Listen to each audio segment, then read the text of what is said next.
Here we are, Lemon Hill Mansion Estate here in Fairmount Park. Check out this building. So this big plot of land used to be owned by a guy named Robert Morris. This is Robert Morris. Robert Morris was the financier of the American Revolution. He donated boats to start the United States Navy. He's a big reason why we're a country. He also signed the Declaration of Independence and the U.S. Constitution. He made his money in slave trade. The boats we used in the Navy were old slave boats. But that's okay. I mean, it's not okay.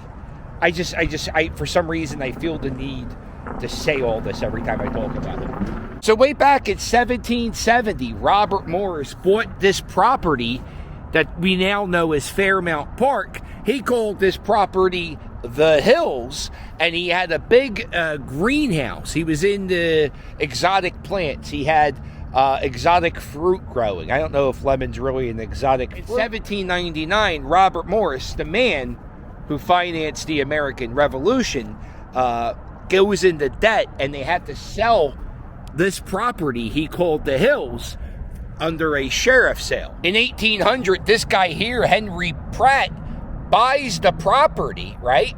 And he decides to build the house here. And he says, I want to name it Lemon Hill after all the lemon trees growing in the greenhouse that Robert Morris built. So here's the thing. Lemon Hill is architecturally unique in Philadelphia. It features stacked oval rooms that predate the White House. Oh, look at this. Here is a painting from 1807, and this shows the mansion at Lemon Hill, or the estate at Lemon Hill. What's the difference between a mansion and an estate? Let me know in the comments. And this is what Robert Morris's greenhouse looked like. Why does that get me excited? I don't know. So when Pratt got the house built, he put in top-notch windows and doors. Let's go take a look at the front of the house. And the cool thing is Henry Pratt, he was like into plants too, so he kept the greenhouse going, and he actually would let people come around and walk around the property just to check out the plants. I'm not into flowers. I'm not a flower dork, so I don't know if these are tulips or daffodils. Or I don't even know. What are these flowers? If you're a flower dork, or just maybe it's a carnation. If you know what this is, let me know in the comments. Here's the front gate.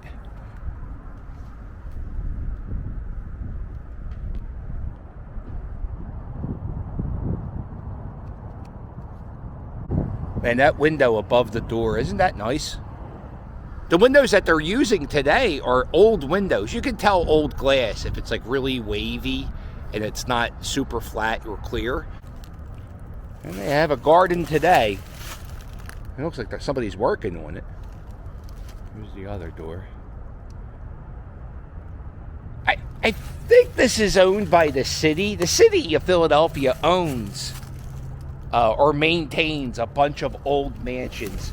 And there's a few in this Fairmount Park area. Look at this tree. Oh, I wonder if any of these trees were planted by Robert Morris. Wow. These are the thoughts that run through my head. So after the guy who buys the property after Robert Morris passes away, so Henry Pratt sells Lemon Hill in 1836 to developers, and people were concerned because the Schuylkill River is directly next to the hill, so citizens didn't want any company coming up here and just doing whatever they want. They didn't want anyone to pollute their waterways. In 1844, Lemon Hill became the first private property acquired to protect a city's water supply, and was purchased to create Fairmount Park. Fairmount Park, which is I think it's the biggest park in any city in America. And Fairmount Park started here. Damn, I love these signs. These signs teach you so much. I wish places had signs all the time. Wouldn't that be great if, like, you knew what the hell happened? This is outrageous. So the city took over the property, and they would rent out the downstairs, and people used it for an ice cream parlor in 1875. Water ice wasn't invented yet. And look, in 1844, they wrote Lemon Hill on the building so people knew where they were. This is what it looks like inside. I wish they had a picture of the oval rooms. Wouldn't that be nice? I've been in this park a few times, and every time I come here, or like right now, the only thing I can think about is I stood here about 3 years ago during the naked bike ride, and from the bottom of the hill all the way up, from the trees all the way in the back to this little building here, there was nothing but naked people, and they do this bike ride across the city. They do it every year. I think it's over 20 years now they've been doing it. And one year I was here, and people were using porta potties, and they were somewhere around here, right? And so the whole park is full of naked people, but then there was like a family, not a naked family, like a regular family having a barbecue, and they were just sitting there having a good time, and there was like people like eating, and I guess they didn't get freaked out by the naked people. I know I would cancel my barbecue. That's just me. Yeah. So this is Fairmount Park, and like, I only come to these parts when I see naked people. There's another historic building right down the street. We're going to check that out. Lemon Hill might be a quarter mile over that hill, down and up. All of this property was owned by Robert Morris up until his sheriff sale in 1799. This is the Sedgley Porter's house, and this building goes back to 1799. This is the first building with Gothic architecture in the United States. And I don't know what makes it. What makes a building Gothic architecture? Man, look at the archway above that awning over that. Man, that's beautiful. And yeah, I keep staring at the chimneys. The building was, for a long time, a guard worked in this building to protect the park. And the back room, somewhere around here, I'm not sure which one, was actually a prison cell. It's now an office, so I'm kind of going to just turn around and leave. But it is a beautiful building. And if you go around Frankfurt, Sedgley's a name you hear everywhere.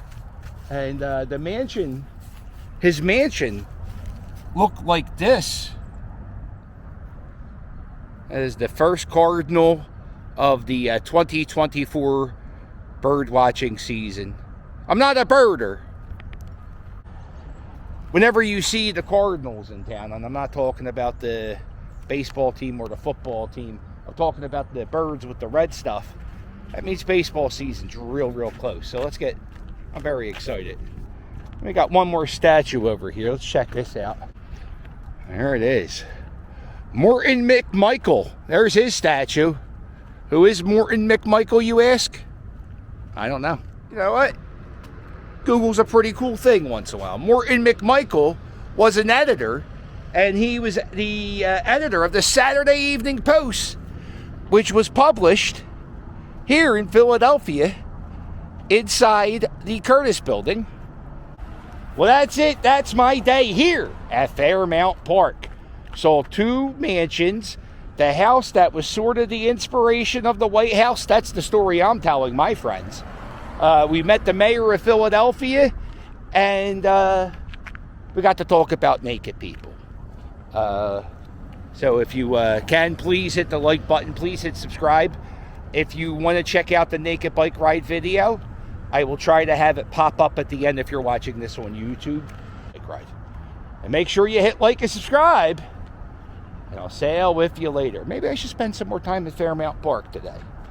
Toodles!